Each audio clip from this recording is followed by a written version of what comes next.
سوچو تو صحیح، جب اللہ تعالی کے سامنے سبب کے طور پر ان کے ذریعے سے مدد نہیں مانگی جا سکتی تو پھر دنیا کے مادی اسباب کی کیا حیثیت رہ گئی ملائکہ کے مقابلے میں؟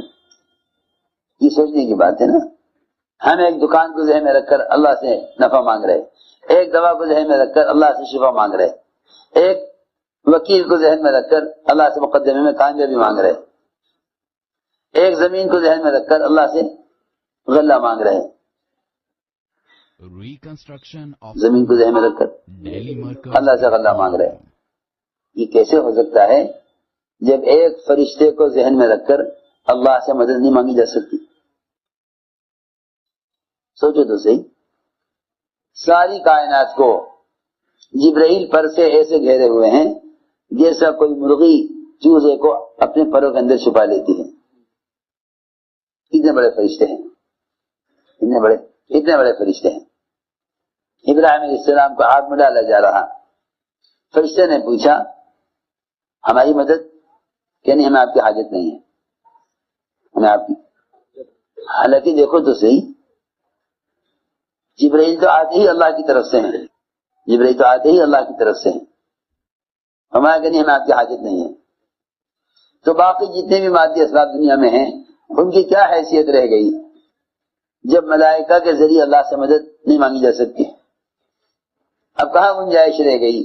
کوئی یہ کہ اے اللہ اس دوا کے ذریعے شفا دے دے، اس کارخانے کے ذریعے آمدنی دے دے، اس زمین کے ذریعے غلہ دے دے۔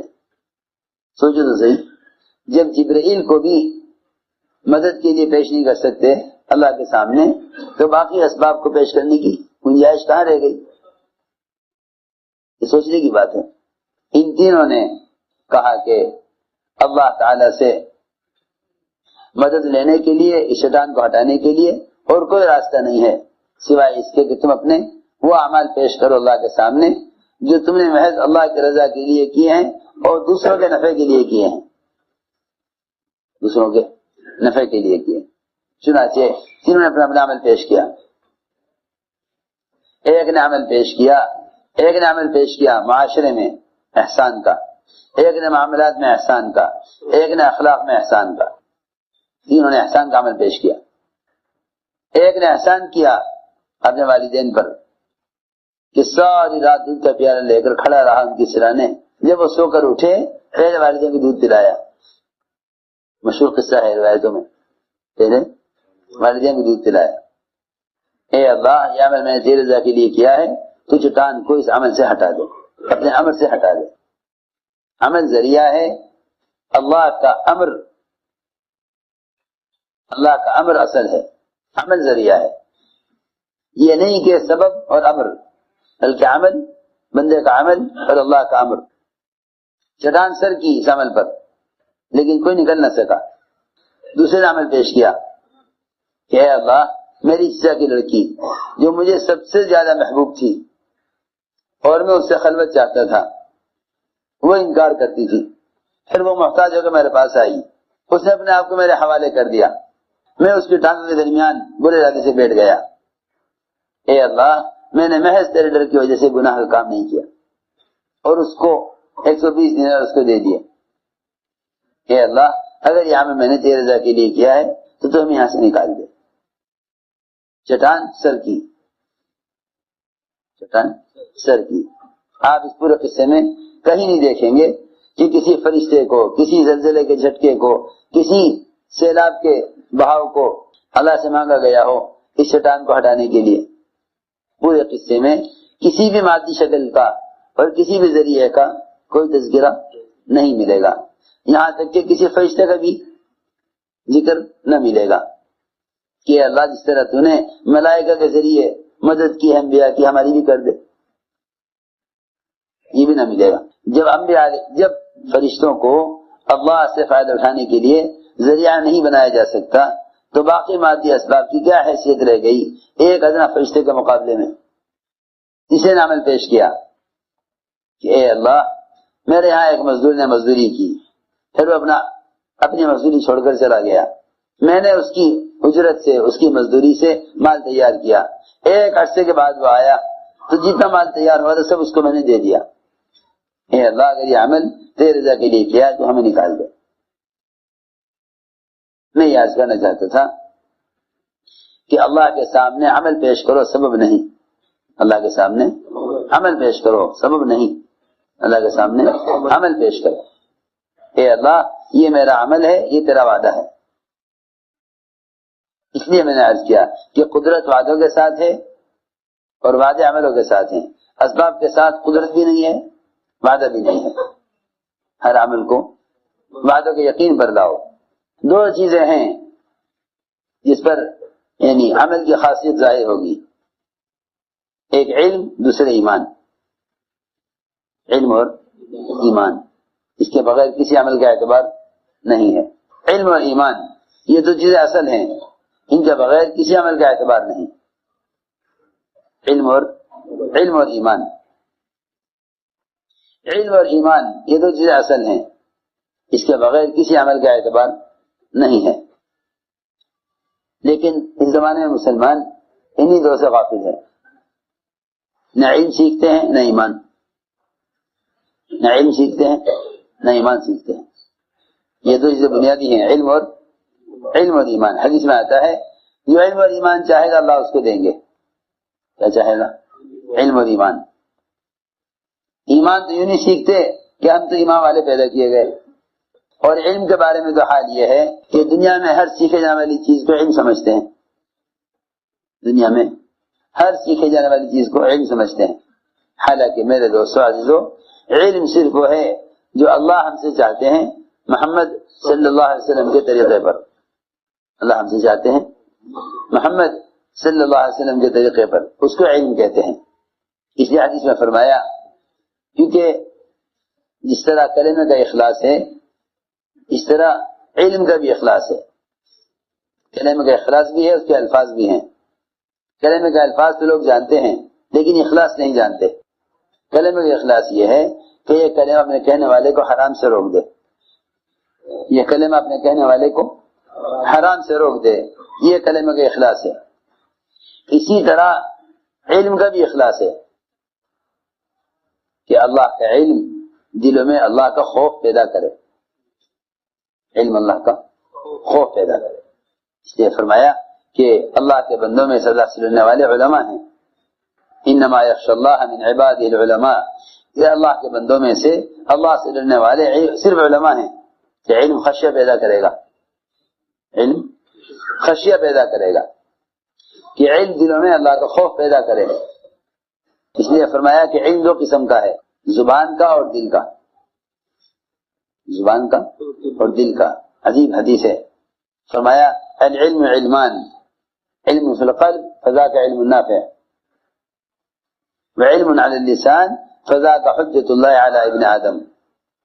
کہ علم دو قسم کا ہے، زبان کا اور دل کا۔ کہ زبان کا علم یہ ابن آدم کے لیے مصیبت بنے گا، اور دل کا علم اس کو نفع دے گا، دل کا علم نفع دے گا۔ کہ دل کا علم یہ ہے کہ یہ علم اس کو حرام سے بچائے، حکم پر چلائے، یہ دل کا علم ہے۔ اور اگر یہ اس کو علم تو حاصل ہے لیکن اس کے مطابق عمل نہیں ہے تو صاف فرمایا کہ پھر یہ زبان کا علم ہے، دل کا علم نہیں ہے۔ دل کا علم تو یہ ہے کہ دل کا علم اس کو حرام سے روک دے۔ اسے دوستو عزیزو، دعوت کے ذریعے امت کو جہالت سے نکالنا ہے۔ وہ جہالت یہ ہے کہ مسلمان اس زمانے میں ہر چیز کو علم سمجھ بیٹھا، ہر چیز کو، ہر سیکھنے والی چیز علم نہیں ہے۔ دیکھو، علم میں لگنا اس بات کی تحقیق میں لگنے کو کہتے ہیں کہ اللہ ہم سے کیا چاہتا ہے، اللہ ہم سے کیا چاہتا ہے، اس کی تحقیق میں لگنا علم میں لگنا ہے کہ اللہ ہم سے کیا چاہتا ہے، اللہ ہم سے کیا چاہتا ہے، اس کی تحقیق کرنا علم میں لگنا ہے کہ اللہ ہم سے کیا چاہتا ہے۔ اس زمانے میں مسلمان دنیا کے فنون سیکھتے ہیں علم سمجھ کر، دنیا کے فنون سیکھتے ہیں علم سمجھ کر۔ عجیب بات آپ کو بتاؤں، عمر رضی اللہ تعالیٰ عنہ نے توریت پڑھی، حالانکہ وہ علم ہے، حالانکہ وہ علم ہے، لیکن وہ علم ہے جو منسوخ ہو چکا، وہ علم ہے جو منسوخ ہو گیا۔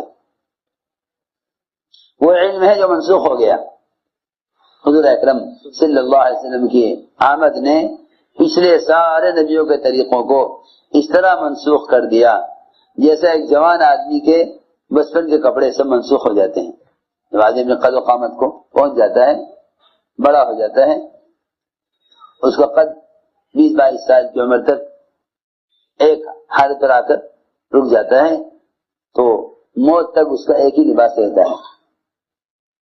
یہ تو ہے نہیں کہ موت تک اس کا قد بڑھتا رہے گا، بلکہ عام طور سے 20-22 سال تک قد بڑھتا ہے، زیادہ سے زیادہ۔ بچپن کے سارے کپڑے منسوخ، بچپن کے سارے کپڑے منسوخ، کوئی کپڑا استعمال کے قابل نہیں ہوگا، نہ ٹوپی نہ پاجامہ، کوئی چیز قابل استعمال نہیں ہوگی، سب چھوٹے ہو گئے، سب چھوٹے ہو گئے۔ پہنو گے زبردستی تو تنگی پیدا کریں گے۔ حضور اکرم صلی اللہ علیہ وسلم کی آمد پر دین کی تکمیل ہو گئی، دین کی تکمیل ہو گئی۔ سنو، عمر رضی اللہ تعالیٰ عنہ نے توریت پڑھی، حالانکہ حضرت عمر رضی اللہ تعالیٰ عنہ قرآن کو سب سے زیادہ سمجھنے والے، قرآن کو سب سے زیادہ سمجھنے والے عمر، قرآن کو سب سے زیادہ سمجھنے والے، اور حضور اکرم صلی اللہ علیہ وسلم کے اشاروں کو، آپ کی منشا کو سب سے زیادہ جاننے والے۔ خیال یہ ہوا کہ قرآن بھی پڑھ لیا، احادیث بھی دیکھ لی، اور آپ کی منشا کو بھی سمجھنے والے، اور اتنا ہی نہیں بلکہ اس امت کے محدث کہلاتے ہیں حضرت عمر، کہ صحیح بات اللہ کی طرف سے حضرت عمر کو الہام کی جاتی تھی۔ یہ سب کچھ ہونے کے بعد خیال آیا کہ توریت پڑھنی چاہیے، اس میں کیا ہے، اس میں اللہ کے کیا احکام ہے۔ موسیٰ علیہ السلام پر نازل کی گئی، حالانکہ پڑھنا تھا صرف معلومات حاصل کرنے کے لیے، عمل کرنے کے لیے نہیں۔ عمل تو کریں گے اپنے نبی کے طریقے پر، عمل تو کریں گے اپنے نبی کے طریقے پر۔ موسیٰ علیہ السلام پر نازل ہونے والا علم صرف معلومات کے لیے حاصل کیا، عمل کرنے کے لیے نہیں۔ اس کے چند اوراق لے کر آپ اس میں حاضر ہوئے، پوچھا عمر تمہارے ہاتھ میں کیا ہے؟ عرض کیا کہ میں نے توریت پڑھی ہے تاکہ میرے علم میں اضافہ ہو، میں نے توریت پڑھی ہے کہ موسیٰ علیہ السلام پر کیا احکام نازل ہوئے تھے۔ حضور اکرم صلی اللہ علیہ وسلم کو اتنا غصہ آیا کہ آپ کے غصے کی کیفیت دیکھ کر انصار میں اعلان ہو گیا کہ سب ہتھیار لے چلو، سب ہتھیار لے چلو، کوئی بڑی بات پیش آ گئی ہے، کوئی بڑی بات پیش آ گئی ہے، سب ہتھیار لے چلو۔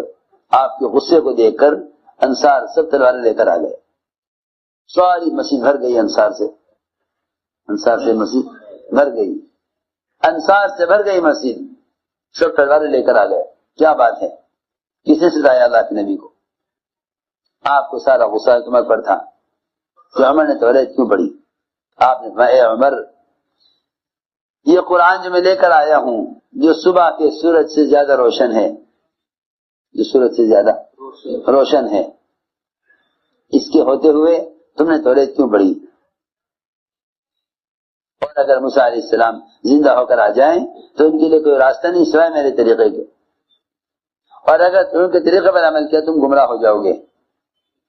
سوچو تو صحیح، جو علم تھا موسیٰ علیہ السلام پر نازل کیا گیا، اس کے سیکھنے پر، پڑھنے پر اللہ کے نبی کو اتنا غصہ آیا۔ تو جو چیز علم نہیں ہے، دنیا کے فنون ہیں، جو چیز علم نہیں وہ دنیا کے فنون ہیں، ان کو مسلمان پڑھ لے اور دین سے جاہل رہے تو اللہ کے نبی کو کتنا غصہ آئے گا۔ یہ سوچنے کی بات ہے، یہ سوچنے کی بات ہے، یہ